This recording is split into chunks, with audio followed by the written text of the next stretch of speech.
Welcome to Slice of Lime, a podcast by and for Lime Warriors, where we share truth, resilience, and hope, one episode at a time. We are not doctors, and this is not medical advice, just real stories and what's worked for us on our own journeys. This episode is brought to you by Microbalance Health Products. I use their EC3 laundry additive in every wash. Clothes, sheets, even gym gear to rinse away mold, bacteria, and allergens that regular detergent misses. It's gentle, powerful, and a key part of how I keep my environment clean and safe as I heal from mold illness. You can find the laundry additive and more of our favorite products at microbalancehealthproducts.com/SOL. Use code SOL at checkout for 10% off. Welcome back to Slice of Lime. Today, Callie and I are joined by Dr. Diana Stafford, also known as the Detox Doc. She has her own experience with mold illness, and she also has a book, Conquering Mold, and is on track to release a Conquering Mold course. So, Dr. Diana, we are so grateful that you were able to join us today. And if it's okay with you, I would like to start with I read your book, so I feel like I'm cheating a little bit, but I would like to start with your story on mold and kind of what led you down this path. Yeah, perfect. So, Abby and Kelly, thank you so much for having me. It's great to be here. So, we dealt with mold. It was about 10 years ago now. I actually just saw the results in our some stuff that we were going through, our mold results, our initial mold results. It was crazy to think back. So, we were in a rental home, and it was the classic story where we found mold. We knew there was mold, but we didn't know what mold could do because I was a regular doctor at this point and I hadn't learned about mold in medical school, mold illness. Just basically, they told us mold could cause allergies. So that was pretty much it. But really, we didn't know the extent of it. So the landlord just kind of cleaned up the mold, said it was fine. But then we started developing symptoms. We had a variety of symptoms that, again, we didn't know were caused or worsened by mold at the time. My husband already had gut issues. He has a history of Crohn's disease and also has other autoimmune diseases. And he had worsening gut issues and some other neurologic issues as well. Myself, I had more the invisible symptoms, more the mental health issues. So, anxiety, depression, which is very out of character for me. I had the globus sensation, a feeling of something always in the throat, which is very common with mold, and a few other symptoms. And two of our three kids lived in that house. Our son had some miscellaneous symptoms, everything from rashes to wheezing. He had the respiratory symptoms, to frequent urination, to fatigue. And our daughter was an infant at the time. She just had really difficulties sleeping in the house and she was sort of colicky. So I firmly believe that a lot of babies who have trouble sleeping in their homes are actually in a toxic environment. So those babies that we drive around and say, oh, how cute they love to be driven around in cars to go to sleep. I really think that it's something to do with the indoor environment, whether it's mold or some other toxin they're being exposed to. So, side note, but these were all of our symptoms or broad strokes of our symptoms. So we were going to move out of that house anyway because it was a rental. Thankfully, we moved out and some of our symptoms got better over time. My husband, however, had to have a significant evaluation because his symptoms did not improve over time. So, he has some of the genetic markers. He is more susceptible to having a more difficult time with the toxicities. And so he was more affected and needed more of a detox. It was when we got those functional med results back that it just sort of blindsided all of us because it was a urine mycotoxin test and it was off the charts. So even though he has some of those genetic markers, yes, you can still have a positive mycotoxin test. You can still get them out of the urine, but it just is more difficult. So he did have mycotoxins there on his test, and some other just inflammatory markers were crazy high. So he needed, significant detox, and we had to do a detox on our son as well. And just really after that, I really realized that the medical system, which I was a part of, was not treating people well. with mold illness really was misdiagnosing people, just dismissing people. Millions of people were suffering from this, and doctors are just, ignoring it basically. So, and citing, lack of knowledge or citing that mold just doesn't do that, whatever. So I learned more and more. I decided that I wanted to help people with mold illness as well as gut issues because the gut issues really are not dealt with well by the regular medical system either. So it took a while to get out of the regular medical system because they really don't like it when you decide to get out. So I had to kind of transition out slowly, but I'm so glad I did. So now I do functional medicine and functional health. So I have a mold literate practitioner certification, and I've taken a bunch of functional med courses so that I can see clients nationwide to help and beyond, really, to help with mold and gut health, things like candida, stuff like that, and Lyme, which is common with mold. So that's where I'm at now. Thankfully, our entire family is healthy. My husband's autoimmune diseases are all in remission, or just they're not diagnosable to, he doesn't have them anymore. And he's only on supplements. He's not on any prescriptions anymore. And so it's great. I mean, it's just amazing to think how far we've come. And so that's kind of my story. How did the detox work with your son? What did he have to take? So for my son, we really did just a few natural supplements. So I still didn't really know the details that I know now from specializing in it. So at that time, really, I just boosted up his immune system. We did like high dose vitamin C for him. We did a lot of multivitamins. We did just kind of those herbals to boost the immunity, and that was the main thing we really needed to do for him, was just boost the immune system because he was just behind on that. He had like the swollen lymph nodes, and it was just he was just overloaded with toxins. So it just took time and really boosting the immunity. I mean, now I could have gotten it done quicker because I know, we add in some binders and add in some other, organ supports and things like that, maybe some NAC or glutathione, depending, and so, maybe some charcoal or something. But, at that point, that was what I knew. So that's what I did. And it's the main thing anyway, is getting that inflammation down, getting your immune system back in gear.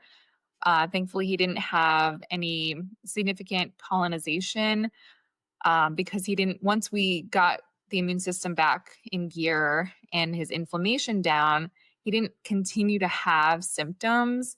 So, that's kind of how we can think about that. He didn't have actual, colonization or biofilms likely because he didn't keep having symptoms restart back again. Oh, good, good. So the high dose vitamin C, and then what herbs did he take? Oh my goodness. I mean, so like I said, this is like 8 or so years ago now, but um my son was little at the time. So, I mean, I think I tried elderberry. I tried more vitamin, like vitamin D, just some all those kids herbal immune combos, but mostly, again, I don't remember honestly the specifics of what I gave him. I just kind of was messing around with a variety of herbals. There wasn't like one that really worked more than others. I mean, I think if anything, it was just extra immune boosting with the vitamin C, and healthy diet is key too. Really 80% of the changes that you're going to see with any kind of regimen are really from dietary and lifestyle. So we actually went grain free. So, because he had a high citrulline, and citrulline is really high in grains. Citrulline is one of those mold toxins that came through on his test. So we went grain free. So that was really useful. It decreases toxin load immensely. And we made sure he got a lot of exercise, did a lot of grounding. And, we had a healthy diet before, but we just made it a little bit more of a healing diet. So minimal grains, minimal added sugars, and minimal processed foods. I love that. Yeah, I do too. I think it's interesting. Like, when I first started this journey, I remember hearing or reading somebody like saying that a family can be in a house with mold, and like one person might have no symptoms, one person might have increased allergies, one person might have like increased illnesses, and then the other person might just be like totally suffering. But it sounds like all of your family had like just different degrees or different levels of symptoms from the rental property. Yeah, we did. We all had different symptoms, which is one reason why we didn't connect it. So, Mm. So are y'all still on a grain-free diet? Did y'all maintain that lifestyle or have y'all added stuff back since then? currently we do grains probably like once a week. We don't eat a lot of grains because they really are the highest food group in toxins. It's difficult on, living in the US to minimize grains, but, even things like rice are not completely, free of toxins. We think about wheat as having a high toxin load and gluten, having a lot of glyphosate, things like that. But the rice and even oats get a bad rap with toxins as well, so it's a balance for us. So we don't want to not eat anything at any events we go to or things like that. So we usually will have some grain type of product about once a week or so, and then we still try to minimize the processed food, at least the ultra processed food that's so rampant. And then added sugars, and we try to keep it to fruit sugars. So again, it's a balance because I have 3 kids now, and we want them to be able to enjoy like birthday parties and all those sorts of things. So we let them eat whatever they want at those. And it's really about having a resilient gut, because if you do have a resilient gut microbiome, then you're going to be just fine if you have those like cheat meals or things like that.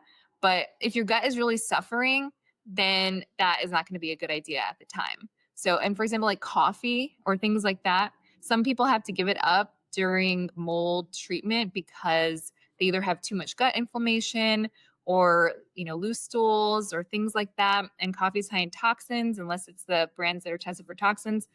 But after treatment and after they're doing better, some people can add it back in, but it's just a matter of like how much your body will go for it and tolerate it. So like my husband, he can now drink decaf. Like he really enjoyed coffee before, but he gave it up. But he can now drink decaf. And, I personally do like 1 cup a day of regular coffee, but then like that's it. So it just depends on the person, with tolerance to like amounts of certain foods or beverages. But food is on a spectrum. So from, down here we have like, alcohol and other stuff that's like basically non-nutritive value, and then all the way up here to like a 10, if people are listening and now watching, like 1 would be something that has completely no nutritional value, um, or like candy or things like that. Or then 10 would be something like breast milk, which is like the most nutritious, beverage. So everything will kind of fall in the middle. We got like your really healthy vegetables, maybe at a 8 or so. So kind of have to think about it on a spectrum. Yeah, my friends make fun of the way I eat, and I say, like, I don't really eat for pleasure, like, I eat for longevity and health, and I think that sometimes it's really hard, like, especially at a cookout when everyone's having, like, a hot dog and cake and, like, ho-hos or something, and it's like, like, bring my own, like, grass-fed burgers, my own, like, organic vegetables, and they're like, "You eat rabbit food," and it's like, well, it's not like, what you're eating is not worth it to me. Yeah, Yeah. so true. I mean, it's food is medicine, and food can definitely harm or benefit your body so much. And we make a lot of food choices every single day, and people don't really think about what they're grabbing real quickly, but it's so important to make the right choices with food. I Yeah. agree.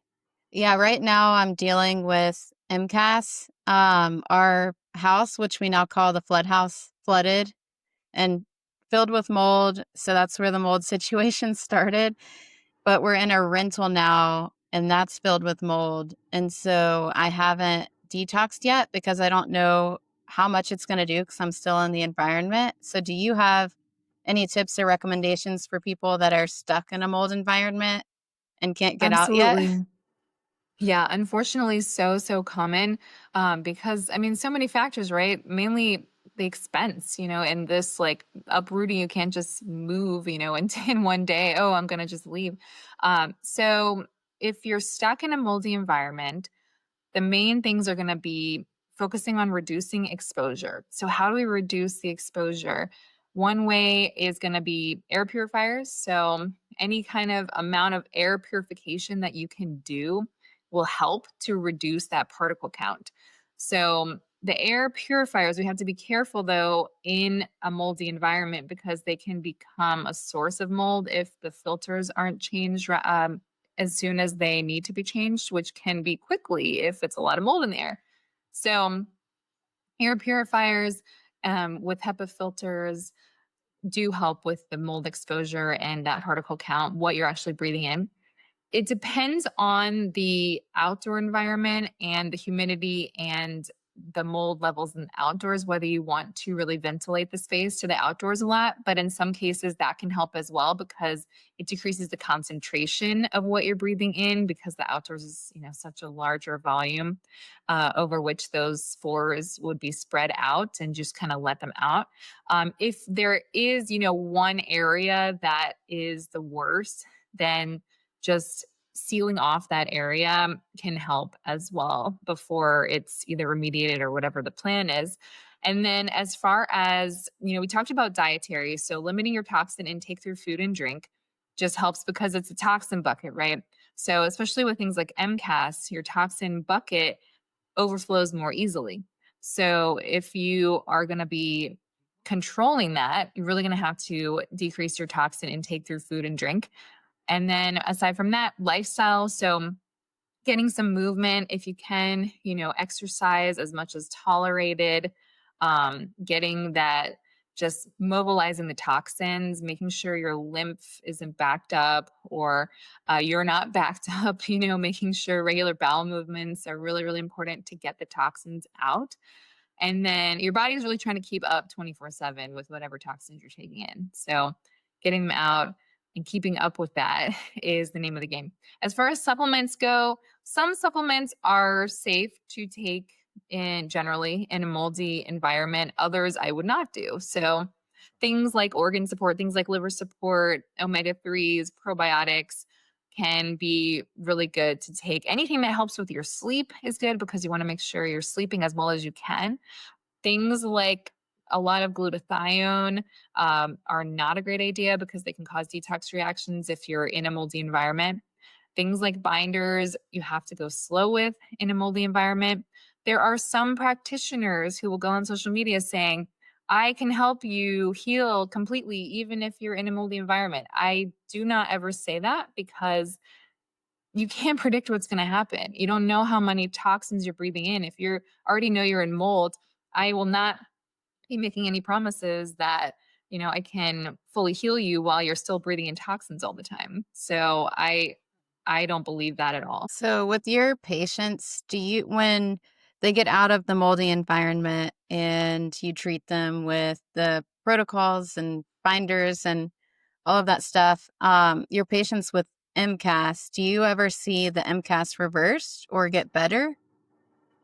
Definitely get better. Yeah, the mast cells can calm down. So I had a client recently, so she went through one of my 6-month mold programs and she basically she couldn't work at the beginning. She is in her 20s and her family was having to take care of her. She couldn't really do anything. She couldn't go anywhere without reacting to something there. And so she did a functional health evaluation and she had high levels of mold toxins. She also had parasites going on. So we did parasite cleansing. We did a lot of mast cell calming. We did the general detox things. And then at this point, I'm really happy to report that she went back to work. She is done with parasites, we believe, because lot came out. And she can now, she said the other day, oh, she was able to travel to a friend's wedding, I believe, and she didn't have any issues. So with all the different exposures that she had there. So I mean, it really depends on a lot of factors. She thankfully is not in a moldy environment anymore. So some of these, huge things are okay, getting out of the mold, as well as are you, doing the lifestyle changes and dialing that in. And taking some supplements to boost up and making sure that detox pathways are open. So it's a multidisciplinary approach, but I've seen, that's just one example. I've definitely seen mast cell calm in many, many cases. And people just get their life back because I mean, really, it's so, so stressful to say the least for people to have to go, okay, if I'm going to go to a store or like go out or something or go to work, am I going to react to something because it's so random sometimes. So just really, yeah, trying to get people their life back. I love that. Yeah. I'm wondering, so you all left the rental property you were in, it sounds like kind of due to life circumstances, it was a rental, so you didn't intend to stay there forever, it sounds like. And then you, I guess, purchased a house where you currently live now, is that correct? So we had a couple houses in between there. We moved to the West Coast because that's where my husband's from, and we wanted to try that out, and it was great. But then COVID hit, and we wanted to move back to be closer to family, so we moved back here where I'm from. And yes, we purchased a house here, but we had a couple rentals in between. And once we figured out that mold was worsening all my husband's underlying issues and causing issues for the rest of us, we ended up testing our first rental out there, which was only going to be for a year that we're going to stay there anyway. But that one, there was, I believe, some mold like in the garage, but otherwise it was good. So yeah, I mean, we definitely tested after that to make sure that we weren't going to have another big mold situation. Yeah, so that's what I was wondering, like, the house you live in now, did you, like, ERMI test it? Did you air quality, like, test it, mold dog? Like, what did you do to, I guess, instill in you the confidence that you all could live there and feel like you could, thrive there? So this house, because it was, a few houses later from the mold issue, and because we were like so stable, and we actually had to buy it, to be honest, we actually had to buy this house pretty quickly because it was 3 years ago and the housing market was literally insane. Like we had to buy it like sight unseen. So, this is not, this is like, this is just being honest with you. We had to buy it sight unseen, but then afterwards, I did have a mold assessor come in, and then do a full assessment. But and we would, what would have happened if they found something? I guess we would have had to get out of the offer, but that was just the housing market at the time. But we definitely had like a set. That's the ideal, is to have a mold assessor come in. But just timing wise, it wasn't going to happen like in the ideal time frame. But if people are still having any symptoms or they're going to be highly likely to react to a place, yeah, I wouldn't do it like that. I would have the test done before you even, agree to anything about the place so that you won't lose any money on that. But, that was just us because at that point it was less of like a thing that was taking over our lives. So maybe that's an encouragement to some people. I don't know. Yeah. No, I mean, I think that makes sense. Like, I bought a house in 2020 and I remembered like it was pretty crazy. Like, houses were just in our price range, were just getting bought up like crazy. I'm wondering, for people who are currently living in mold and are looking to move maybe to a new house, what kind of testing would you recommend for them? Or what kind of like mold assessor certifications would you think that they should look out for? Yeah, it's so difficult because there's a lot of corruption in that industry, as well as just lack of knowledge as well. I think, I mean, some people may be knowingly taking advantage of people and others are not, but they still are. So it's a mess. That industry is as bad as the medical system with regards to mold. But so a few things. I have a resource on my website, on my info hub called What to Look For in a New Place, because I get this question a lot. So whether you're renting or buying, there's some resources there and links and things like that. But you want to really ask, just like make it known that you know about mold and you're asking about mold. Mold history needs to be disclosed if at all possible. And any kind of, water damage, events, anything, it just needs to be discussed and looked into. And, like I said, ideally, you would have a mold assessment because that's different from the regular inspection of the property, which is not a widely known fact either. So, regular home inspection doesn't really include mold in many cases. So, mold inspection is specific to mold and also other biotoxins, right? They can test for endotoxins, actinos, and other things like that. But it's a biotoxin assessment, they should really call it. But as far as like how to find someone who's going to be trustworthy, so there is a list on ICISEAI.org. That is an organization that I'm a part of, International Society for Environmentally Acquired Illnesses.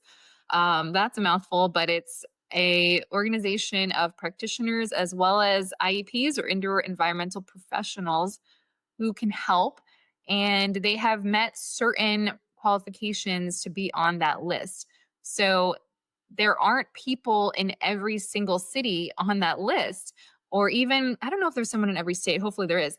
But so ICI.org list. And then there are some people that you can find on social media as well who are trustworthy. So I work with, occasionally consult with mold assessor who is in Florida, but he does virtual consults. So some people, like he does virtual consults, and then there are a couple other guys on there who do virtual consults who can, if they're not able to come to your area, they can consult with maybe the mold assessor says, or the mold inspector, the air sample testing person says, okay, I don't really know what all you need, but I'm just going to do an air sample in the middle of the room. Then your consultant can say, okay, here, based on the square footage of the home and based on these other factors, which that's their field of expertise, they can say, okay, this is what you really need to do to make sure you do a thorough assessment. So, these things add up, but really you're preventing, in that case, having, you're preventing so many things. You're preventing having all of your stuff get contaminated by mold later. You're preventing getting a home that you feel sicker in, preventing so much more if you take that extra step at the beginning, if you're, going to be likely to react to mold or, in a high mold area, which mold can be everywhere, but there are definitely, more humid climates will be more likely. Yeah. So, what are your thoughts on outdoor mold versus indoor mold? Like, do you think outdoor mold can make people just as sick? Like, what's the difference between the two? Yeah, great question. So outdoor mold is generally less of a concern for, well, it is less of a concern for mold toxicity and colonization and SIRS than indoor mold because of the solution to pollution is dilution, right? So diluted spores, they're in the air, but the concentration is going to be much, much less than if you're sleeping in a bed that's next to drywall that has mold like all on the back side of it that you can't see, but it's putting off these toxins which can go through drywall. I just had this conversation with somebody who commented saying, it's only a big deal if it's actually visible. It's like, no, hidden mold is a huge problem.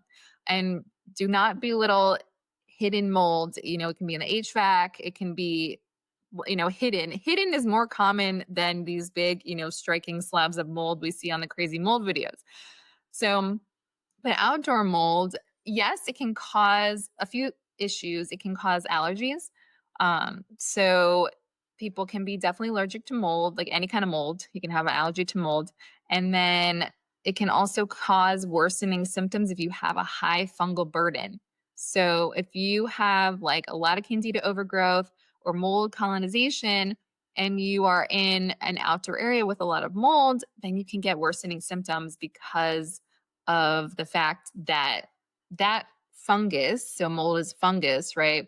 That fungus can put off toxins, and the fungus that may be on a biofilm in your sinuses is also kind of reacting to that environmental change. Mold is very is so interesting. So that is a few of the ways in which outdoor mold can cause an issue, but it's less of a problem than indoor mold. I always say, like, I want to keep the mold outside. Mold outside is a decomposer. It's generally helpful to the environment, decomposing dead organic matter, just doing its job. Like, we take walks in the forest, we see some mold, no big deal. My kids are like, there's mold, there's mold, there's mold. I'm like, it's fine, it's fine. But inside, we do not want to see mold in our homes, in our bathrooms, in our kitchens, on our walls. We don't want to see mold on our food. We don't, want to see that or have a high toxin load either, because those toxins are invisible. So we don't know what could be hidden.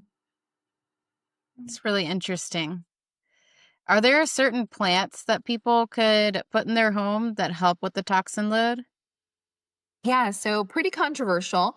I have plants in my office. Here I have a snake plant. That is a little small snake plant that can come in much bigger sizes, but are known to help with air quality. And there are some other kinds of plants, but snake plant is the big one that I usually, I have and I'll recommend. But as far as the flip side of that, if you have a plant and then the soil gets moldy, then this can now be a source of mold in your home. So, the main things that I like to tell people, if they're like me and they like to have indoor plants for air quality, I would say to make sure it's in a ventilated area if possible, and then to check the soil. If the soil is getting moldy, you do not want to be trying to keep up with that, because mold grows so quickly. I mean, if there's water damage, for example, mold can grow within 24 to 48 hours, which is why any kind of spill, any kind of water, it's like clean it up immediately, because mold, all it needs is moisture and organic matter to feed on. It's a survivor. It grows so easily. So it's important to keep those things in mind if you're going to try to be using plants for air quality. So, how can you tell if there's mold starting to grow on your soil? Is it like a certain kind of mold? Is it like white mold? Is it easily seen? Yeah, so usually white. Yeah, Okay. or lighter in color than the soil itself. So Okay. those would be some indications if you just see something like the soil starts looking like Looking it's got a off. different sheen or a different color. Is there anything you can spray on the soil that's good for the plant and can also prevent it from getting moldy? So that answer I would have to defer to, others on. However, I will say something that I can share about that I've been using for my bushes that are like right by the house, because I just wanted to use some, antifungal kind of stuff on them too. There are some antifungal, like herbal plant sprays out there. I would have to check the bottle to see if you can also use them for indoor plants, but I believe it had like neem, which is an antifungal herb, as well as I don't know, potentially other herbs that will help with the fungal growth there. So it's really interesting. Yes, there are lots of herbs that can be used to prevent mold, in the home in general. Like, I'll just give you a broader answer on that one while we're talking about it. So, tea tree oil, if you don't have pets, because you can't use it with pets, but if you don't have pets, then tea tree oil is really useful for the home as far as antifungal cleaning properties. And then citrus is great. But otherwise, just surfactant based things like, soap, basically, low tox products. I use like Branch Basics and the EC3 or Microbalance Health products around the house in order to not add more toxins. Don't want to bleach molds because then it just puts off more toxins. But, things like vinegar are useful. So try to keep it natural to keep the mold down, but not use a bunch of chemicals in the process. Agreed. I'm smiling because I have tea tree oil diffusing in my bathroom right now, and you're like, "As long as you don't have pets." And I'm like, "Sorry to my dogs." But, like, I just shut the door and let it I just kinda move things around the house, but I'm also, Yeah. like, a EC3 girly myself, like, that's I wash all my laundry in the EC3 laundry additive, especially if I've gone to, like, a new gym or to a gym because they're just so, like, prone to mold that it's, like, definitely, like, gym clothes and towels are a priority for me when it comes to, like, using, preventatives for like, I don't wanna bring that stuff in the house. Yeah, so true. So you said citrus. Do you make your own like citrus sprays or how do you use the citrus? So when I say citrus, I'm referring to like the microbalance products that have citrus in them Okay. because um I you know due to running my practice and taking care of my kids, I am not the biggest like DIY cleaner person. But I guess I could make time for that, but I also have other hobbies like I play music and we play a lot of like board games and card games and stuff. So yeah, it doesn't really make the cut as far as like DIY cleaning prep, but I do have some recipes if people are into that, as well in my info hub. So, and also in the course, all the documents that are in the info hub will also be housed in my mold course because, and we just redid them all. So people, who are into, making your own cleaners absolutely love it. I mean, the extent to which I make my own cleaner would be the Branch Basics because they have the all-purpose solution and you add it to water to dilute Oh, it cool. before you spray it on stuff.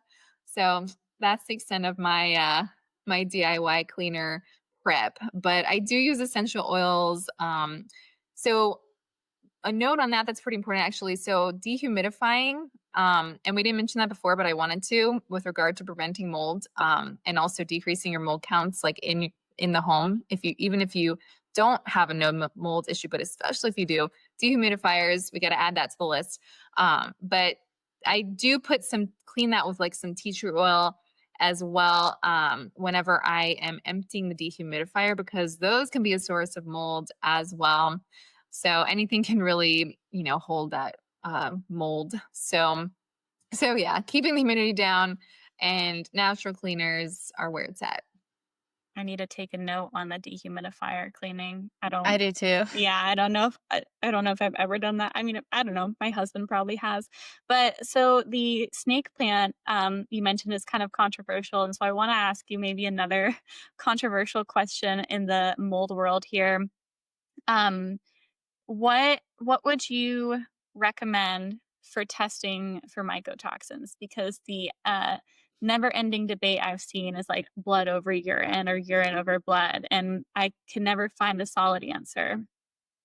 Okay, so here's a solid answer.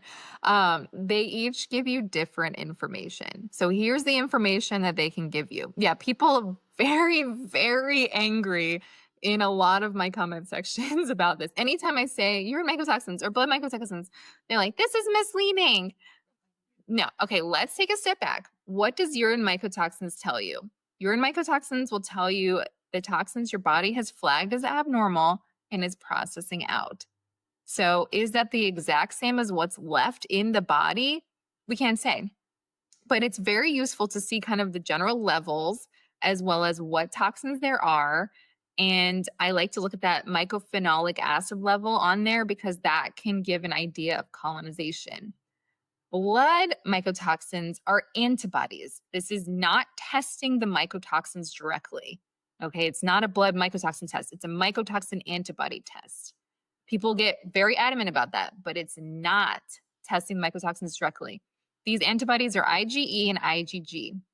So, the creator of the blood mycotoxin antibody test is saying on their site that if you have high IgEs, that it indicates you've been exposed within the last something like 3 weeks.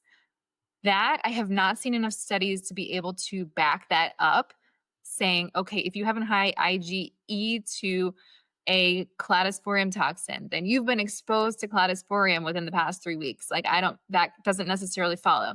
IgEs are either going to be recent exposure or allergy. Your IgGs take longer to develop in the body. Those antibodies take longer to form. So that can be from prior exposure or it can be from ongoing exposure. So again, what is this useful for? It's useful for the levels of antibodies because that means how your immune system is reacting to whatever mold you have been exposed to or you are being exposed to. And then also, if your immune system is not functioning properly, neither of those are going to be exactly fully accurate, but they are still useful. So, not to say these tests are not useful at all or say that they're the end all be all. There is no test, not even the SIRS blood markers, not the VCS test. None of those are going to be 100% accurate and tell you exactly what is going on in your body as far as toxin levels. All of these are good useful tools and they each give you different information. The most important thing to me is not even a test. It's your symptoms and it's your exposure. What exposures do you have? So testing is great and I love testing. I usually get a toxins test, either mycotoxins or total tox if people are curious about or concerned about any heavy metal exposure, for example, or live near a gas station for lots of chemicals or something like that. Gut testing is so useful, very, very useful for microbiome. Do you have candida overgrowth, parasites, bacterial overgrowth? Because you really would be amazed what you see on that test. And then organic acids test is really, really useful in the functional health world to see fungal colonization. Like, what is your fungal burden? Like, how much do we really need to attack this and kill stuff off versus, okay, your hormones and your neurotransmitters like your dopamine and serotonin are off, but really it's not as much of a fungal burden issue. So, all that to say, getting a little scientific here, but those are the 3 tests that I love to use most commonly. But really, it all comes down to what symptoms you have and what exposures do you have. So, long story short, but one more thing on labs. So general labs that you can get from your regular doctor that will help because these are not regular doctor labs we just talked about. So your CBC, CMP are good. Vitamin D because toxins cut down your vitamin D level. Thyroid panel, like a full thyroid panel, and inflammatory markers are really useful, like ESR and CRP. And then if you want to go further and get more of the SIRS blood labs to see if you have the chronic inflammatory response syndrome, then those are additional labs that sometimes you can do with a regular doctor. Okay, good to know. So, I think part of the debate when we're talking about urine tests, or at least from what I've seen in my time on TikTok, um, is that people will say you'll take a urine test and you'll have let's say a high OTA number, like let's say it's 26, and then you start detoxing and you take it again 6 months later, and then maybe it's 29, and so they're like, oh, okay, that means you're being exposed to mold, like something has happened again, not your body is excreting more or detoxing more. And so sometimes I see people debating if it's a little spike while you're detoxing, people freak out. And then there's people who will be like, oh, my OTA was 5 and now it's 30. What does that mean? And so I think the urine test, I've never had the blood test done, but I think the urine test results, the way the numbers sometimes fluctuate, make people nervous. Sure, yeah. And I mean, I've some people I work with choose the blood test and sometimes it can do the same thing. It's antibodies. So if you've gotten sick recently, then sometimes your immune system is going to be out of whack. And so the antibody levels are going to be all over the place. So any lab, I mean, literally any lab is going to be affected by so many factors. So it's a question of, okay, do you just say, okay, forget all the labs? You could, but I just like to get an idea with it and then just not nitpick it too much. Say, okay, this is what we get. This is the information we can get from this test. This is a snapshot in time. This is what's happening right now. This is what we're going to do based on that and these other things. Like I have a mold symptom questionnaire on my site. And because some symptoms are more common than others with mold, even though it can cause anything, right? But, some symptoms are a little bit more specific. And so, and there's a lot of factors going on. So I think, I personally focus a little bit less on the numbers of the labs. Like we still talk about them. And yes, if your numbers go up, it can mean that you weren't detoxing before and now your detox pathways are open and you're detoxing them, whether it's a small spike or a big spike, or it can mean a current exposure. It depends too on like, is it a new toxin that's appearing or is it one that you already had, but it's just increasing? So yeah, it's a lot of factors, and it would be great if there were more, definitive things to say about that, but there really aren't. And it doesn't mean that it's not, useful. Gotcha. So that's why it's maybe a never ending debate, huh? It is. And I just kind of chuckle whenever people like take one side so staunchly. And I'm like, what studies are you citing? Like how can you be so confident that this test is just terrible? It's so useless. It's not possible to say such cut and dry things about tests that have a variety of factors involved. Even like your white blood cell count, it has so many factors involved. Like you can't say, oh, this is useful or this is not useful. It's just a test. That's all it is. It's so true. Yeah, fair enough. I'm curious to know how in your practice, like what is the most, and I don't know if you can share this, but what is the most kind of like shocking or memorable recovery you've seen from a client? So, I mean, I share the one about my one client who really couldn't do anything and was like, and I have had several other clients who were bedbound, in their 20s or 30s, or even, teenagers who just can't function. I mean, I think that's the biggest thing when people were healthy and didn't really have any medical problems. And then, they had this big exposure. And then over time, it's like they just couldn't function anymore. And you see, they're kind of just feeling down a little bit and they may have a little bit of brain fog, but then it's like, you've got maybe some pain all over your body or neurologic symptoms. You just like can't process information. You can't work. Again, you can't do anything. So, I definitely have had several clients just literally not be able to function because of mold. And then it takes a while to peel back those layers. I sometimes work with people. I try to work with people for at least 6 months because we can make some good progress in that time. But sometimes it takes longer than that.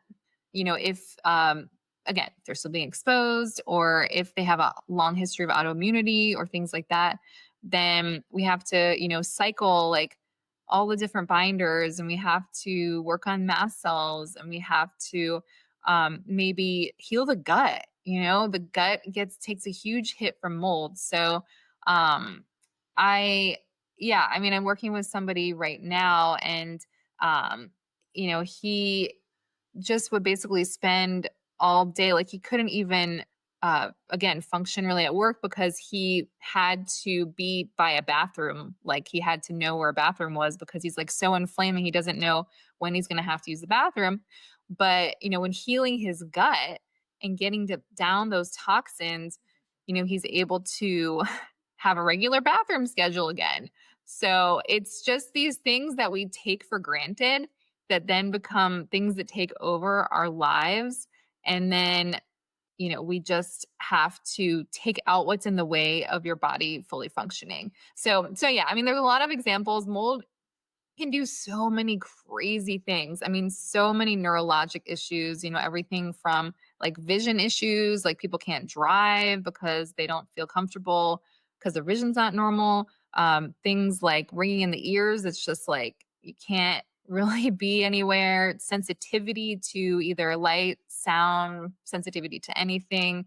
All the neurologic issues, I feel like, and gut issues are very common and can be very life altering. So yeah, I mean, transformations, usually, people who have healed, uh, they don't, sometimes they'll just disappear because they're like, yes, I'm functioning again. So, I try to get them to, write about their stories or tell about it. But, sometimes I just have to tell it for them because they're just too busy actually, living their lives then. So, I love that. Yeah, when I, had my first go around with mold and I, like, got my life back, I was like, "I'm, like, out of here." Like, I did all types like, I went skydiving up to the Grand Canyon. I was like, "I missed out on so much, like, here I go." So I probably would have been one of those people that kinda, like, disappeared for a little bit because you miss out on so much when you're bedbound for such an extended period of time. It just takes, like, Yeah. you just feel like you lose so much time. Yeah, and it's amazing that you're able to help these people and like see their whole journey, from when they're bedbound all the way to maybe skydiving like Abby or traveling yeah. again and back at work. So it's Yeah. pretty cool, everything that you're doing and all the help that you're giving these people. Thanks. No, I love what I do. It's so just not done well on the medical system, which I'm really trying to change as well, increase awareness. And ideally one day, insurance will cover all of this. Because that's really the huge barrier there. Yeah. Yeah, that's a big topic there. The insurance issue. Um, that needs to be covered because it's definitely a big barrier of entry. There's a lot of people who are sick, but they can't afford the care. Yeah. Mhm. So true. Yeah. And that's why I try to have resources for people. Like I've been working on this mold course for a while. I have a book. So at least, you can get some, it's not going to be like your personalized protocol. You have to work with somebody for that, but some things that will help, some things that generally are helpful because there's no direction given by regular doctors on this matter. And so just some direction of supportive supplements. I mean, there's hundreds of supplements that can potentially help with mold. So I kind of try to break it down like, okay, if you have this, like if you have issues with energy, some things that can be useful in the setting of getting rid of the toxin load in general are like CoQ10, straight up energy. If you can tolerate that, then it's great. Things like making sure you're dialing in your sleep because sleep at night means you have more energy during the day. So supplements for sleep and things like that, amino acids, L-theanine and GABA for relaxation, or L-glutamine, for more of that energy, and then that also helps the gut. So just trying to give people some tools to see, okay, well, this is my kind of symptoms. Like maybe I should try some of these things versus, okay, mine are more something else. So, it can be really overwhelming. So I just try to help decrease some of that because I could talk all day about hundreds of supplements that could potentially help you on molds. And people message me all the time, should I take this? Can I take that? And it's like you could, you could take 100 supplements every day, but then they're going to start interacting with each other. So you're going to have Yeah. to focus on what's going to make the biggest difference. You really don't want to be taking like 20 or 30 supplements a day. Yeah, Yeah, that would be a lot to keep track of. you're talking to someone who's trying to get off a 22 supplement protocol right now, and it's like, it's just crazy. Um, That's a lot Yeah. to keep Well, track no, of. it's true. People come to me for second opinions all the time. And, it's very common. And I'll cut their list in half. And I'm like, could this help you a little bit? And they're like, well, maybe it helps me. I'm like, is there anything that you really know is helping you? Then keep it. But if you're like, I have no idea what this is even for, then, if I'm like, well, I don't really think it's for anything the other stuff isn't already covering, then take it off. mhm. Good to know. I probably need to take a serious look at that. But um, so for people who want to find your course or find your books, um, I mean, I know that we can find you on TikTok, but where else can people find information about you? Thanks. Yeah. So you can find me at the Detox Doc on all social media. But if you're not into social media, no worries. You can go to drstafford.com with the doctor spelled out, and then that will have all my links as well. So my mold course is released on August 19th. And that's within the school community, SKOL. That's the platform that the course will be on. And the community part is free. So if people want to join the community, share where they're at, and I want it to be a supportive place for people. And so it's just starting out, but right now, I'm getting some of my clients in there. And so we're starting the conversation. And, I really want that to be a positive place for people to come and chat about anything related to mold or whatever else. I love that. Yeah, good to know. Well, Dr. Diana, we thank you for your time, and we will be sure to add your website to the show note captions today. Thank you so much for having me, guys. Thanks for listening. If you enjoyed this episode, don't forget to like, comment, and subscribe, and share it with a friend who might enjoy it too. You can follow us on TikTok, Instagram, and Facebook at Slice of Lime to stay connected. And we would love to hear from you. Send us your questions or topics you'd like us to cover in future episodes. Don't forget to check out the link in our description to see our sponsors and partners. When you use our codes or links, you not only get a discount, but you also help support the podcast. If you'd like to support us directly, you can always buy us a coffee through the link as well. We are so grateful that you're here, and we'll see you in the next episode.